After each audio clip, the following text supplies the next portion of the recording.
Y'a quelqu'un? La force du jeu de rôle vient du principe que l'on peut tout faire, qu'il n'y a pas de limite. Ça, c'est souvent l'argument que l'on donne pour séduire le public, pour attirer le joueur.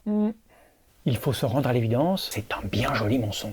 Si effectivement les choix des joueurs n'ont que la limite de leur imagination, leurs réalisations ont les limites de l'univers dans lequel on évolue, des principes appliqués par le meneur de jeu, et surtout par les limites des capacités des personnages.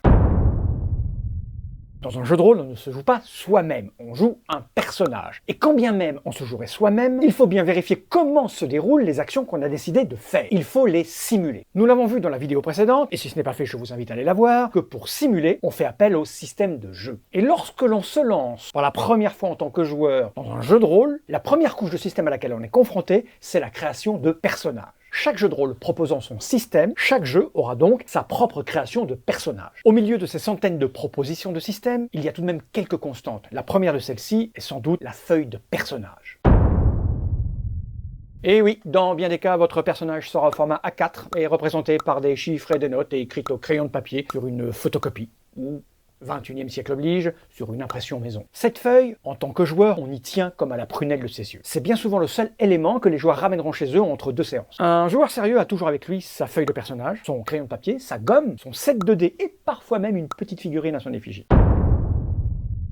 En fonction du jeu de rôle, de son univers, de son style, des choix de résolution, la création d'un personnage peut être plus ou moins longue. Elle peut durer quelques minutes ou dépasser l'heure. Tout dépend de la profondeur de l'univers, de sa richesse, des possibilités proposées, de la complexité de la simulation. La création d'un personnage peut se faire de manière totalement aléatoire, en lançant des dés, en suivant des tables, ou être totalement contrôlée par le joueur ou par le système, à partir de choix personnels ou de répartition de points, voire un mélange de tout ça. C'est un moment important que la création de personnage. Il s'agit là de la représentation du joueur dans le jeu, de l'élément qui va déterminer ce qu'il va faire. Le personnage est quelqu'un que l'on va gérer, on va le faire vivre, et à travers lui, vivre des aventures. Et qui dit vivre, dit mourir aussi. Oui, un personnage peut mourir. Les personnages peuvent aussi évoluer. Ils peuvent parfois gagner des points d'expérience, les XP, points qui lui permettront de maîtriser plus de choses, devenir de plus en plus fort. Et puis un personnage peut vieillir. Il peut atteindre un tel niveau de puissance, de reconnaissance et de responsabilité qu'il pourra très bien ne plus jamais pouvoir partir en aventure. Donc il vous faudra peut-être en créer un nouveau. Et puis la création de personnages est un jeu dans le jeu. J'ai connu des joueurs, il y a fort longtemps, qui adoraient créer des personnages. Ils créaient des personnages pendant des heures et les jouaient même pas. Si, je vous jure, dans des univers très riches, très complets, ils se créaient des personnages. Prenons Donjons et Dragons par exemple. Il y a un livret de 320 pages qui s'appelle « Créer des personnages héroïques pour le plus grand des jeux de rôle du monde ». C'est dire. Certains sont même devenus des optimisateurs à outrance. Au début des années 80, on appelait ça des gros billes. Lorsqu'on n'en a jamais vu de partie de jeu de rôle de sa vie, il n'est pas forcément évident de bien voir comment cela peut fonctionner. Comment, avec quelques chiffres et quelques notes sur une feuille de papier, on peut se retrouver à vivre des aventures aventureuses. Mais vous allez voir, en vérité tout cela est extrêmement simple, voire logique. Petite parenthèse pour les pointilleux. Je vais évoquer ici ce que l'on trouve dans la majorité des jeux de rôle. Au moment où je conçois ces vidéos, il est évident qu'il existe des tas de jeux qui proposent autre chose, une autre vision, une autre façon de procéder. Il est évident aussi que le jeu de rôle va continuer d'évoluer et que dans les décennies qui viennent, il y aura d'autres façons de percevoir, de proposer des choses. Mais voilà, j'enregistre maintenant et j'essaye de parler de manière généraliste. Ce postulat posé, voici maintenant comment moi, je vois les choses de manière binaire, archétypée.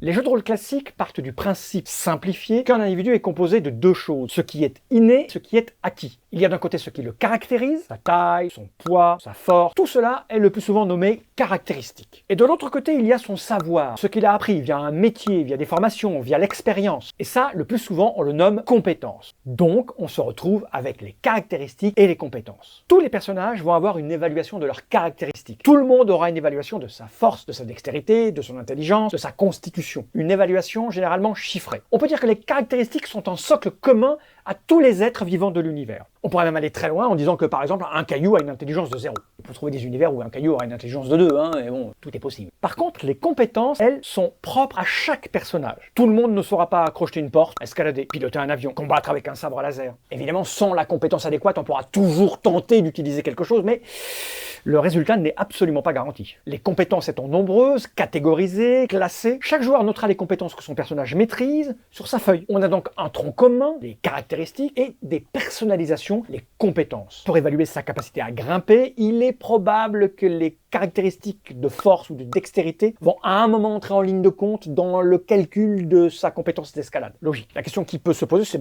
pourquoi j'aurais escalade? Eh bien, dans la construction d'un personnage, pour évaluer ses caractéristiques, pour choisir ses compétences, sa ligne de conduite, pour l'enrichir, on peut parfois faire appel à ce qu'on appelle le background.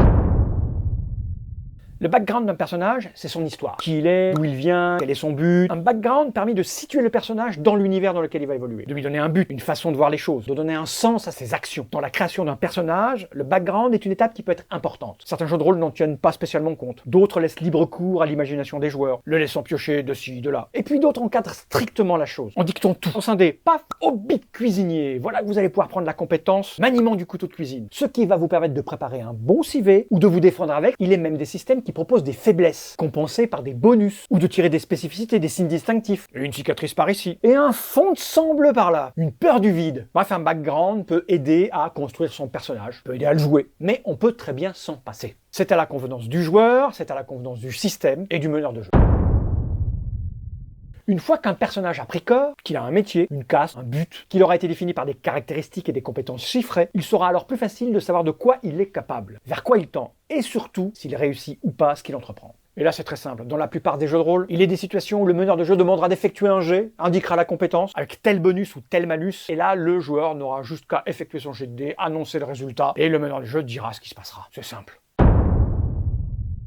Ce qu'il faut retenir, c'est que là aussi, en fonction du jeu de rôle, la création de personnages pourra aller de simple à complexe. Il est même possible de jouer parfois avec ce qu'on appelle des personnages pré-tirés. Le meneur de jeu vous donne une feuille où tout est déjà inscrit, histoire de rentrer le plus vite possible dans l'aventure. Mais ne vous inquiétez pas, dans le cas d'une création d'un personnage de A jusqu'à Z, en général, tous les joueurs sont à la table, avec le meneur de jeu qui les prend en main, histoire d'avoir une cohésion de groupe, histoire de ne pas avoir des personnages redondants. Restera à gérer le fameux roleplay, et puis ce que j'appellerais le biais du héros. Rien de bien méchant, hein, c'est ce sentiment qui vous amène à prendre des décisions parfois au-dessus de vos compétences et qui génère frustration chez le joueur.